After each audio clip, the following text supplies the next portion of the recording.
Welcome back. All right, so career video time. And this is one that I thought had been done a long time ago. But hey, and I say that because I've done a Rick Martin video, and I thought I'd already done a Perreault. I know I had meant to, so I apologize, but here it is now. He was a number one draft pick in 1970, was Gilbert Perreault. An infamous moment for the Vancouver Canucks, and they hadn't even played their first game yet.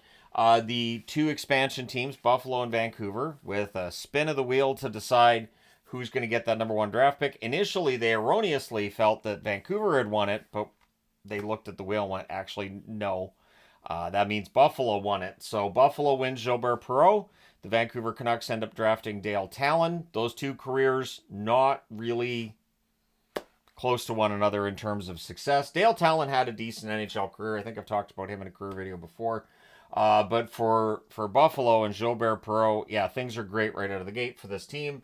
70-71, he plays 78 games that season, 38 goals, which is 6th overall in the NHL. So you've got a rookie coming in and finishing top 10 in goals, 34 assists, 72 points. A star is born. He played in the All-Star game that year. He won the Calder Trophy, and he was 5th in Lady Byng voting. He did not take a lot of penalties. He was a gentlemanly player. He was a pure skill player. 71-72, plays 76 games, 26 goals, 48 assists, 74 points. He's in the All-Star game again, and he's 10th in Hart voting. So 10th in Hart voting on a team that did not make the playoffs. So, yeah, people realize how important he is. 72-73, 78 games, 28 goals, 60 assists, which is 5th overall in the NHL, and 88 points. So that's a career high in year 3. In the playoffs, they extended the Montreal Canadiens to 6 games in that first round. Won over a lot of Buffalo fans, but in the end they fall because that Montreal team was ridiculous. 6 games, 3 goals, 7 assists, 10 points for Perreault in the playoffs, and he won the Lady Byng Trophy that year. So gentlemanly play, he was the guy for that. And for goals and assists, he was quickly becoming the player for that as well. So we get into year 4. He misses some time due to injury, 55 games played, 18 goals, 33 assists, 51 points. He did a pretty good job of not missing a lot of games with injury over his career, 17-year career and all that. But he did miss some time in the 73-74 season, as well as 74-75, where he plays 68 games. But he still makes his mark. 39 goals, 57 assists, his 96 points, 9th overall in the NHL. So he's top 10 in league scoring, despite only playing 68 games. In the playoffs, it is a remarkable run for the Buffalo Sabres. 17 games, 6 goals, 9 assists, 15 points, meaning they're in the Stanley Cup final.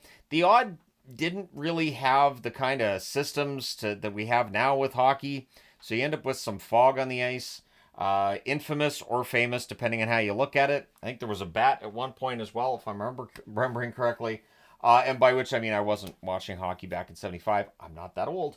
But yeah, that foggy final is kind of how that's recalled.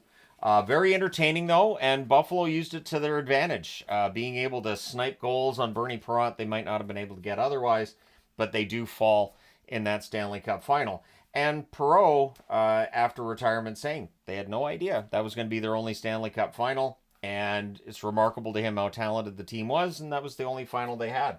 So 75-76, he plays all 80 games that year, 44 goals, which is 9th overall in the NHL. 69 assists is 3rd in the NHL, and has 113 points, also 3rd in the National Hockey League.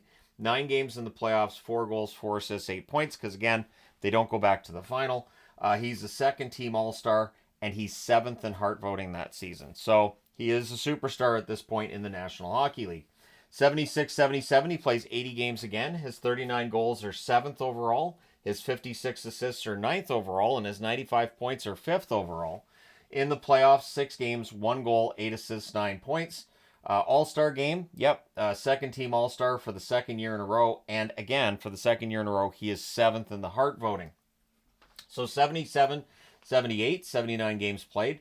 41 goals, which is 7th overall, 48 assists, 89 points is 8th overall in the National Hockey League.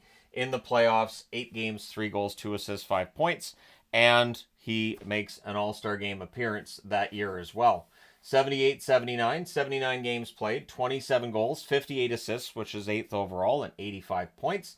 In the playoffs, 1 goal in 3 games. So Buffalo moving further away from being a contender at that point, but 79-80, they went on a nice little run. 80 games played in the regular season, 40 goals, 66 assists, which is 4th overall, is 106 points. also 4th overall. In the playoffs, 14 games, 10 goals, 11 assists, 21 points. He played in the All-Star game. Again, they had a nice little run in the playoffs. They do not go to the final, but they had a good run. 80-81, he plays 56 games that year, 20 goals, 39 assists, 59 points. In the playoffs, 8 games, 2 goals, 10 assists for 12 points. 81-82, 62 games, 31 goals, 42 assists, 73 points. In the playoffs, 7 assists in 4 games played. So again, he's a producer both regular season and in playoffs. That continues in 82-83, where he plays 77 games, 30 goals, 46 assists, 76 points. He has 7 assists again, but instead of 4 games, it's in 10. 83-84, 73 games, 31 goals, 59 assists, 90 points. Plays in the All-Star game that year. So it says a lot about the fact that he's in the All-Star game in 84, 14 years after his first year in the NHL. And he's also 9th in Lady Byng voting. So there you go. 84-85, he plays 78 games, 30 goals, 53 assists, 83 points. Very consistent point producer in the playoffs. 5 games, 3 goals, 5 assists, 8 points. Again, good numbers in the playoffs. 85-86, plays 72 games, but the scoring drops off. 21 goals, 39 assists, 60 points. So he finishes 9th in Lady Byng voting. He also retires. He's like, well, I'll hang up my skates. But then he finds out that there's been a change to the pension plan in the National Hockey League. Retired players will get more money if they play 20 games in 86-87. That's the way they're setting this up. So Gilbert Perreault comes out of retirement. And the funny thing is, when I was doing the research to put this board together, the NHL website itself does not say why he came out of retirement. But he came out of retirement because the pension plan was bumped up for guys who played 20 games in 86-87. So he plays 20 games in 86-87. Plays pretty well. 9 goals, 7 assists, 16 points. And then once that 20th game's done, as of November 26th, he retires for good. His career coming to an end there. Plays 1,191 games, 512 goals, which is 43rd overall, 814 assists, which is 29th overall, 1,326 points, which is 35th overall. In the playoffs, 90 games played, 33 goals, 70 assists for 103 points. He's one of those players who definitely retired before he was forced to retire. You know, the guys who hang around maybe a little bit too long. Yeah, Perreault wasn't going to do that. He was named to the 2017 top 100 players in NHL history. The interesting part of that is, outside of Lady Byng and the Calder, he wasn't top 5 or top 3 in Hart voting any given season. But again, remarkably consistent, famous player. Again, 1/3 of the French connection line with Rick Martin and Rene Robert. He was inducted into the Hockey Hall of Fame in 1990. He's also the only Buffalo Sabre in their history to wear the number 11 because they retired it when he retired. And since he was there right from year 1, nobody else ever had a chance to wear the number 11. And again, playing the 20 games for that boost in the retirement monies.